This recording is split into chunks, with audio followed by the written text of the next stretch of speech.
ነቢዩ ዓለይሂ ሰላቱ ወሰላም ጧፍ እያደረጉ ሳለ አንድ አዕራቢ ወይም አረብ ገጠሬ ያ ከሪም ቸሩ ፈጣሪ ሆይ እንደማለት እያለ ሲጣራ ሰሙት። እርሳቸውም ከኋላው ሆነው ያ ከሪም አሉ። አዕራቢዩም አቅጣጫ በመቀየር ያ ከሪም እያለ መጣራቱን ቀጠለ። ነቢዩም ዓለይሂ ሰላቱ ወሰላም ከኋላው ተከትለው ያ ከሪም አሉ። አዕራቢዩን ፊቱን በማዞር አንተ ባለ ግርማና በሻሻ ፊት ሆይ አዕራቢ ስለሆንኩ ነው የምታሾፍብኝ? በአላህ እምላለሁ የፊትህን ሞገስና በሻሻነት ባልነበረ ወዳጄ ሙሐመድ ዓለይሂ ሰላቱ ወሰላም ዘንድ ወስጄ እከስህ ነበር አላቸው። ነቢዩም ዓለይሂ ሰላቱ ወሰላም ፈገግ ብለው አንተ ዓረብ ወንድሜ ሆይ ነቢይህን አታውቀውም ማለት ነው አሉት። አዕራቢዩም አዎን ሲል መለሰላቸው። ለመሆን እርሱ ላይ ያለህ እምነት ምንድነው ሲሉ ጠየቁት። አዕራቢዩም በነቢይነቱ አመንኩኝ፣ አይቼው ግን አላውቅም። መልእክተኝነቱን ተቀበልኩኝ፣ አግኝቼው ግን አላውቅም ሲል መለሰላቸው። ነቢዩም ዓለይሂ ሰላቱ ወሰላም አዕራቢይ ሆይ የዱንያም ነቢይህ እና የአኺራ አማላጅህ እኔ መሆኔን እወቅ አሉት። አዕራቢዩም የነቢዩን ዓለይሂ ሰላቱ ወሰላም እጅ በፍጥነት መሳም ያዘ። ነቢዩም ዓለይሂ ሰላቱ ወሰላም አንተ ዓረብ ወንድሜ ሆይ ሌሎች ሕዝቦች ንጉሶቻቸውን እንደሚያደርጓቸው አታድርገኝ።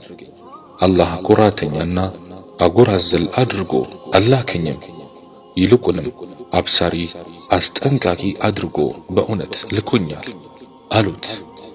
በዚህ ጊዜ ጅብሪል ወደ ነቢዩ ዓለይሂ ሰላቱ ወሰላም መጣና ሙሐመድ ሆይ አላህ ሰላምታን ያቀርብልሃል፣ በክብርና በልቅና ከሌሎች አስበልጦሃል። ለዚህ አዕራቢይም የአላህ ቸርነትና ቻይነት እንዳያዘናጋው በትንሹም ይሁን በትልቁ በምልጭም ይሁን በቅሉ እንደሚተሳሰበው ንገረው አላቸው። አዕራቢዩም አንተ የአላህ መልእክተኛ ሆይ ጌታዬ ይተሳሰበኛል ማለት ነው ብሎ ጠየቃቸው። አዎ ከፈለገ ይተሳሰበሃል አሉት። እንግዲያውስ በአሸናፊነቱና በልቅናው ይሁንብኝ፣ ጌታዬ የሚተሳሰበኝ ከሆነ እኔም እተሳሰበዋለሁ አለ። ነቢዩም ዓለይሂ ሰላቱ ወሰላም አንተ ዓረብ ወንድሜ ሆይ በምን ትተሳሰበዋለህ ሲሉ ጠየቁት። ጌታዬ በወንጀሌ ከተሳሰበኝ እኔ በምህረቱ እተሳሰበዋለሁ፣ በጥፋቴ ከተሳሰበኝ በይቅር ባይነቱ እተሳሰበዋለሁ፣ በስስታምነቴ ከተሳሰበኝ በቸርነቱ እተሳሰበዋለሁ አለ። ሱብሓነላህ። ነቢዩም ዓለይሂ ሰላቱ ወሰላም ጺማቸው እስኪርስ ድረስ አለቀሱ። ጅብሪል ወደ ነቢዩ ዓለይሂ ሰላቱ ወሰላም ወርዶ ሙሐመድ ሆይ አላህ ሰላምታን ያቀርብልሃል፣ ለቅሶህንም ቀንስ፣ የዓርሽ ተሸካሚ መላኢካዎችን ተስቢሕ ከማድረግ አዘግይተዋቸዋልና ይልሃል።